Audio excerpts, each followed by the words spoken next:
Hey everybody, Justin with Run and Thrive for episode number 2 for getting ready for the Charlotte Marathon. Started my marathon prep yesterday. This is going to be an 18-week prep. I thought today I would go over what I'm going to be doing through these 18 weeks as a kind of an overview. Disclaimer, I am no doctor, nutritionist, dietitian, trainer, or anything. Only talking about what works for me.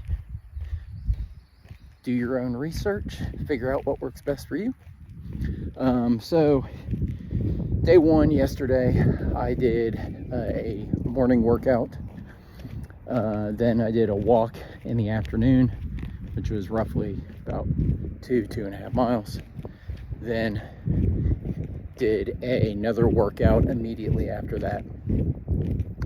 Today, got up this morning about 5 o'clock, did a 3-mile run, then immediately did a morning workout. I am now doing my afternoon 2.5 mile walk, and then I'll immediately do an afternoon workout. Tomorrow I'll do another morning run. I think it's going to be 5 miles. Then I'll do another workout and a walk, another workout. So basically I will be running 5 days a week, capping out at about 44 miles total for the week. I think total through this 18 weeks, including the marathon, it's gonna be somewhere in the 450-ish range for mileage. Right now, I am cut back on my mileage because I usually take a little bit of a break in between marathons, but since I didn't run a summer marathon and I was just kind of running to stay in shape, I didn't take any week off or anything, so I thought I would cut back on my mileage to kind of do a recoup and on my workouts. So right now, my workouts I'm just doing, yesterday I did a leg workout in the morning and then a chest bicep workout in the afternoon, just 2 sets for each exercise. I'll do that for this week. I did back this morning, and then this afternoon I'll do shoulders, and then I'll just do 2 sets of each exercise for that. And then tomorrow I'll be back to the legs and biceps and chest. And then next week I'll up that to 3 sets each. And then the week after it'll be 4. So I'll kind of do like a recuperation here at the beginning of toning down what I was doing leading up to this marathon. I do the workouts immediately after my runs as a mental stressor more than a physical stressor. I'm sure physically it's probably better to put a wait time in between workouts, but for me, running a marathon is more of a mental challenge. So I do things during my prep and training to give me mental fuel during the race when it starts getting tough, so that I have something to fall back on when it's getting to be mile 20, 21, and you really are starting to get mental challenges of, oh, this is too hard. I intentionally do things throughout my training that I can look back on and be like, okay, well, I can do this because I did XYZ. So like, for instance, no matter what my distance run is in the mornings, for Tuesday, Wednesday, and Thursday and Saturday, I will immediately do a workout after that to give me something to fall back on during the race, to be like, okay, well, you were able to run 8 miles and then immediately work out for another hour. You can handle these last 3 miles of this race. Or these afternoon workouts, since I'm in Georgia, I will work out in my garage with the door closed, so it gets quite hot. I make sure I stay hydrated through the day, but again, it's something that is just a mental test for me, so that I have something to fall back on during the race when things get mentally tough. Because to me, that's where the challenge lies in the marathon, is you're gonna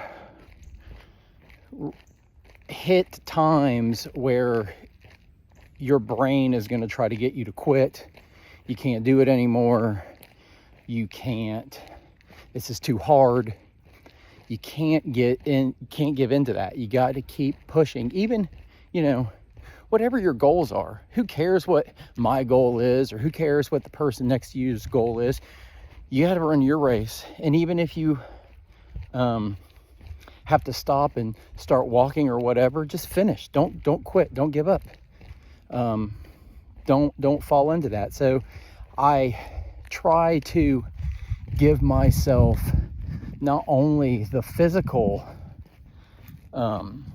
training leading up to the marathon, but also some mental things. So yeah, I'm trying to do this one a little bit different than I did my last two. For the Chattanooga Marathon that I ran, I only worked out a little bit, and that's all for preparation for my running. Running is primary, everything else is secondary. So I will not do things that will jeopardize my running. So I will give up workouts, like if I have to cut grass, because I'm a normal person. I have normal responsibilities. So there's times I have to cut the grass. So if I had to cut grass, say tomorrow afternoon, I will give up my afternoon walk and afternoon workout to cut the grass instead of giving up any type of run. So for the preparation for the Atlanta Marathon, I worked out more, and then towards the back half, I started working out twice a day, in the morning and in the afternoon. Again, I did that to give myself more mental preparation than anything. Yes, of course, obviously, the workouts provided some sort of additional strength to help me with the race in my times, but my main reason for doing that was to give me mental clarity and mental challenges to help me get through the race, because for me personally, that's the challenge, is getting to mile 20 and being like, crap, I still have 6.2 miles to go. Yeah, that's where we are. We're at day 2 now of this, and as each week progresses, the mileage will increase, and then there'll be some taper weeks for the running. I won't do any type of tapering on lifting until I get closer to the marathon. What I have been doing in the past, and I'll probably do on this one, is when I get to about 2.5 weeks out from the marathon, I will start tapering off lifting, lowering the weights that I lift, and then lowering the amount that I do. And then the week before the marathon, I completely cut out any type of lower body exercises, any type of squats or anything like that, just so that I make sure that I am ready for the race. And then I will completely cut out all lifting probably a good 3 days before the marathon and just do light running before. So yeah, so the training basically is going to look like this. Mondays will be 2 workouts and a walk. Tuesday will be a morning run, morning workout, a walk, and an afternoon workout. Wednesdays will be a morning run, morning workout, walk, and afternoon workout. Thursday will be the same. And then Friday, I'm going to do something that I have not done to my previous 2 marathons, which is I'm going to completely take Fridays off where I do nothing. I didn't do that before. I was always every day at least running or working out. So I think this time I'm going to try to have a complete recovery day on Fridays. Then on Saturday, I will do a morning run, morning workout, walk, and afternoon workout. And then on Sundays will just be a long run. And then that's it. No workout, no walk or anything like that. And then sprinkled in there will be times I have to go to Costco or Sam's or grocery store, all that fun everyday stuff that we all have to deal with.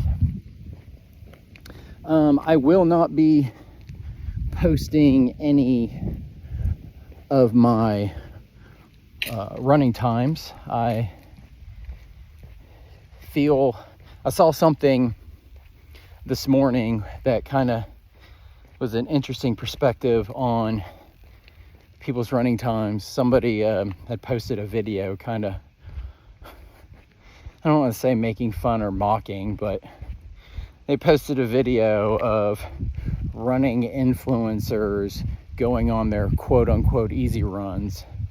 And the dude was like, oh, it's mile 5, I'm taking it easy, and I'm running at a 4:15 pace. And then he would turn his camera down and you'd hear him breathing really heavy. And then the camera would come back up to him and be like, oh, I'm on mile 10. And yeah, it's really hot and humid out here. And I'm running, kind of slacked off there. I'm running now 4:45. Obviously, it was all in jest and joking. But the interesting thing I found about that video was the people in comments. There was a lot of people in those comments of that video saying, yeah, that's why I don't watch people talking about their running, because they post their quote unquote easy times. And it makes me feel like crap that I could never even do that on my hard times. So not that I run anywhere remotely close to that, but I don't want anybody to feel like just because they can't run at any type of pace and that I'm calling something easy and they would think that that's hard. I don't want anybody to feel discouraged about what they're doing, because if you're out here doing it, then you're out here doing it, and more power to you, because there's a whole lot of people who think this is too hard and that just don't try to do it, because it is hard. It is mentally hard to get out here and pound and pound and pound. So I don't want to do anything to discourage anybody, so I won't be posting times or anything. And for anybody who does see this and does see things that are like, oh, I went on my easy run today and I ran 8 miles and I did it in 1 hour. Just remember, you have no idea where they're running and if that's even true. They could be running on a course that's flat as a pancake and they're saying that this is an easy run, and they actually could have been running their hardest, whereas you're out training somewhere where it's very hilly. Where I train, it's extremely hilly.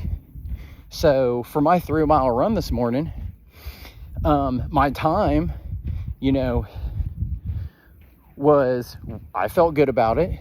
But if someone looked at it and they're like, well, that was slow or whatever, yeah, well, you know, you may run somewhere flat. My 3 miles was 250 feet of elevation gain. So, you know, don't worry about what other people are doing. Focus on what you yourself are doing. Figure out what works best for you, and then keep working at it, and just don't give up. It's hard. I know it's going to be hard, but for me, and I am sure for you out there, you will feel worse about it later on that you quit and gave up than if you suffered through getting it done. Since I'm old, as things slipped my mind. I did want to circle back on something real quick before on my training. You will, as we're going through this, you will see that I have the only types of runs that I'm going to do this time different than I did last time. Is last time they were all whatever runs, whatever times I did. I will be doing a pace run through this training block, but that's it. I won't be doing any type of tempo runs, repeats, hill repeats, or anything like that. One, I just don't feel like that is a benefit to me at the moment. I may add those runs in the closer I get, but since it's really hilly where I am, I feel that I am getting benefits that other people who maybe have to do those types of runs aren't getting. And if you're not doing those runs, you don't have to do them. You just do you. Yeah, that's it. So episode 2 in the books. Got 18 weeks to do this Charlotte Marathon. Hoping to be prepared. Hoping that I can do my goals. As long as I do my best, that's all I'm worried about. And if I put the correct preparation in, that's all I'm worried about. So hopefully I'll see you guys there. I have put a link in each one of my videos for the race registration. I am by no means affiliated with the Charlotte Marathon.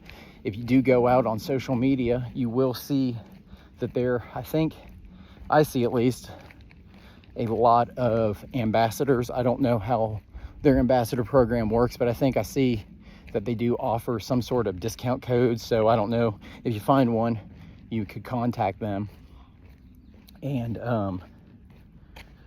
see if you can get a discount to enter in the race, because we all know marathon running ain't cheap. So yeah. Oh, and check out my Instagram once I get it up. I'll be posting pictures there of some foods and stuff like that, and my new shoes, because every time I start a new marathon training, my shoes are about worn out, so I get new shoes. So anyway, rock on, everybody. Do your best, and I will see you in episode number 3 in a couple of days. Later.